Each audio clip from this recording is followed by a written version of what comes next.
Hello and welcome back to the channel where I provide daily cricket content on interesting topics. In today's video I continue in my series of greatest 11s in Test cricket, this time picking my South Africa team. South Africa may be at a slight disadvantage due to their 22-year absence from the game, but they sure have made up for lost time by being one of the top sides for the majority of their time back playing international cricket.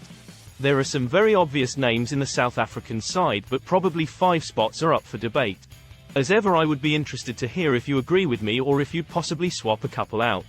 So without further delay, here is my all-time South African Test side. 1. Graeme Smith, captain.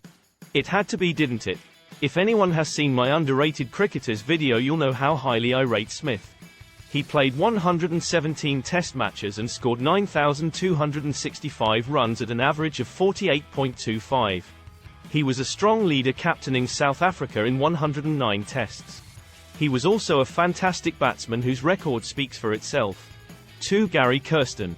Kirsten was a consistent opening batsman for South Africa and scored 7,289 runs in his 101 Test matches at an average of 45.27. He played a vital role in South Africa's success during the late 1990s and early 2000s.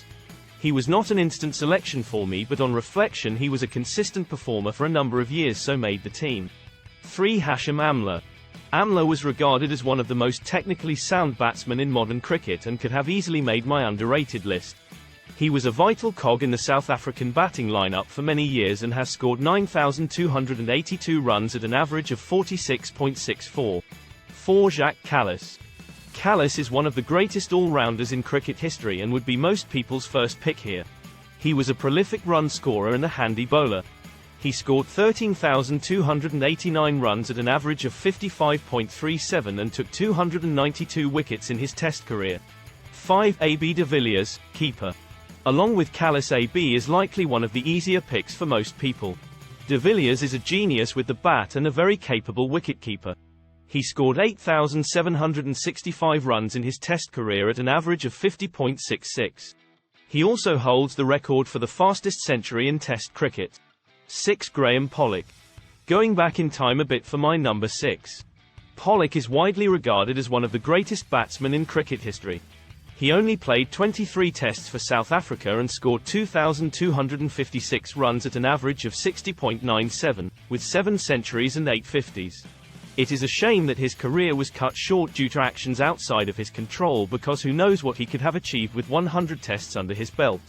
7. Shaun Pollock.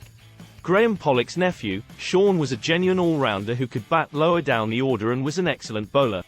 He took 421 wickets at 23.11 in his Test career and scored over 3,700 runs at 32.3.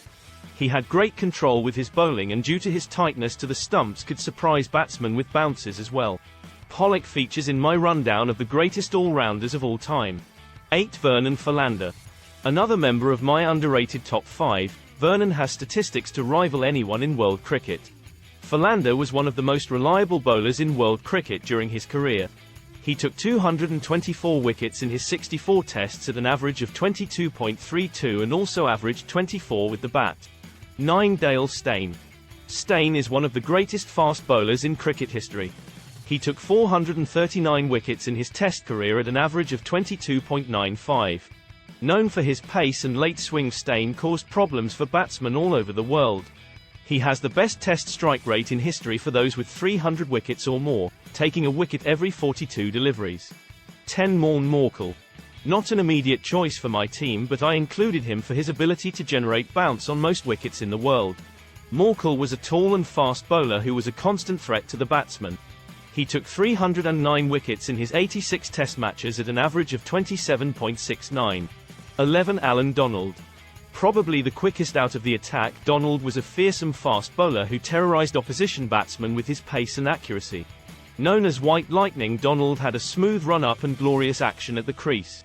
He took 330 wickets in his Test career at an average of 22.25. So there you have it for my South African 11. As I said at the start of the video, half were easy to pick, but the others I wasn't confident in. What I feel the team is really missing is variation in terms of bowling, with all bowlers being right-arm fast or fast-medium. South Africa just didn't have anyone that jumped out as a left-arm pace bowler or even better a world-class spinner. That is not to say that the bowling lineup is weak. I mean Steyn and Donald opening the batting would be enough for any team probably, but just on a flat or turning wicket they might have needed some variation. Batting-wise, I think this lineup could compete with most teams around the world. You could easily juggle the lineup, but the top 6 are all potential Hall of Fame batsmen. Those who missed out were players like Daryl Cullinan, Herschel Gibbs and Kagiso Rabada. Rabada was the hardest to leave out. I did so just because he is similar to Donald and Steyn. But let me know what you think. Overall, this team has a strong batting lineup and an impressive array of fast bowlers. But is it as good as the West Indies or Indian teams? Let me know in the comments what you think. Thank you all for watching. Tune in tomorrow for my Kiwi 11.